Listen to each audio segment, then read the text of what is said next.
دې شرط چې په دې بیماری او تکلیف کې ته د خدای نه شکایت ونه کړې. زمونږ په دې وطن کې د شیخ عبدالقادر جیلانی رحمت الله علیه ته پیرانی پیر صاحب وایي. د امیانو کې دا مشهور ده چې پیرانی پیر نوم والی نو هغه د خپل ګوتې داسې سب کی.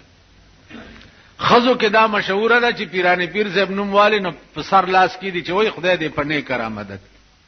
خزو کې دا عزیزانو پیرانی پیر صاحب په خپل وخت کې ډېر لوی سړی و،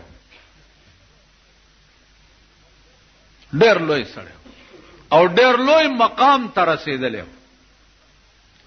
خو تلک امه قد خلت لها ما کسبت ولکم ما کسبتم ولا تسألون عما كانوا يعملون. نن دنیا په دوکه کې دا